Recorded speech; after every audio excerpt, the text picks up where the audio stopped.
Bonjour chers amis, bienvenue dans les 100 jours de prière proposés par Espérance TV en partenariat avec l'Institut de la Voix de l'Espérance. C'est pour nous un réel plaisir que de vous retrouver pour ce 48e jour de méditation et de prière autour de la parole de Dieu. Nous vous rappelons notre thème central, du sein de notre urgent besoin, invoquons Jésus. Avant de poursuivre, chers amis, je vous invite à écouter ce message. Salut les amis, heureux de vous retrouver. Ça y est, enfin, le compte à rebours est terminé. Après 55 jours de confinement, enfin, le déconfinement. Cela fait maintenant 2 jours que le déconfinement a commencé. Progressif, selon la tournure qui s'impose. Cependant, une petite armée de masques et de gants déambule çà et là, formant une chorégraphie des plus étranges. Déconfinement, vous dites? Pas vraiment. Mais laissez-moi vous relayer ces paroles de vérité de notre Seigneur dans Jérémie 30 au verset 17. Mais je te guérirai, je penserai tes plaies, dit l'Éternel. Voilà, chers internautes, ce que notre Seigneur a pour nous aujourd'hui. Nous remercions Jocelyn de nous avoir rappelé que notre Père Céleste est le médecin par excellence qui guérit et panse les plaies. Aujourd'hui, notre sujet de méditation a pour titre « La présence de Jésus ». Le texte du jour se trouve dans Matthieu 28, le verset 20. Je vous invite à lire avec moi.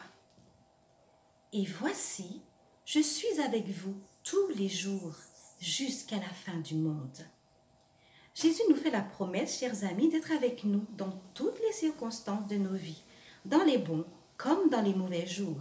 Ayons cette assurance que nous ne sommes pas seuls, que Dieu est là et qu'il restera avec nous tous les jours jusqu'à son retour. Le Seigneur nous parle encore. Écoutons. Cependant, je vous dis la vérité. Il vous est avantageux que je m'en aille. Car si je ne m'en vais pas, le consolateur ne viendra pas vers vous. Mais si je m'en vais, je vous l'enverrai. Jean 16, le verset 7. Dans ce texte, Jésus voudrait nous tirer de notre angoisse, notre tristesse, ce qui nous rend mieux en sa présence. Et pour cela, il cherche à nous faire comprendre que son retour en gloire est la condition indispensable de l'envoi de son Saint-Esprit, qui sera pour nous la lumière et la vie. Voyons, chers amis, ce qui est dit dans la citation du jour. Vers Jésus, à la page 115, il est dit « À partir de ce moment, Jésus allait demeurer à toujours par son esprit dans le cœur de ses disciples. Aussi, leur union avec lui était plus intime qu'au jour où il était personnellement au milieu d'eux. La lumière, l'amour et la puissance de Jésus les transfiguraient et ceux qui les voyaient étaient dans l'étonnement et les reconnaissaient pour avoir été avec Jésus. » Au regard de cette réflexion, quelques questions me viennent.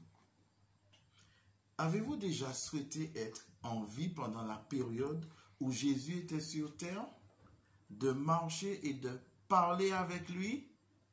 Le but puissant de l'Évangile est de vous offrir bien mieux. Jésus veut vivre en vous rendant semblable à lui par le ministère de transformation du Saint-Esprit. Avez-vous demandé à Jésus de vous baptiser du Saint-Esprit afin que sa présence soit ressentie et vue en vous? Jésus nous a invités à réclamer chaque jour le don de son Esprit. Pourquoi ne pas inviter le Christ à demeurer en vous par son Esprit dès maintenant? Chers amis, notre Dieu est digne de louanges et d'actions de grâce. Écoutez ce qui suit.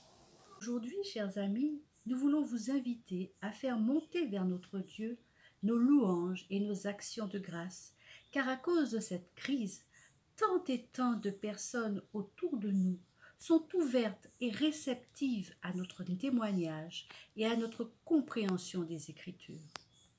Louons Dieu pour cela. Il sauve plusieurs pour l'éternité pendant cette peste. Amis internautes, vous êtes abonnés à notre programme des 100 jours de prière et nous vous en remercions. Aujourd'hui, nos requêtes sont au nombre de 5. Premièrement, prions pour les personnes qui sont confrontées à l'oppression et à la possession démoniaque. Prions pour qu'elles soient libérées du pouvoir de Satan. Prions pour leurs familles, en particulier pour les enfants et les parents qui sont touchés.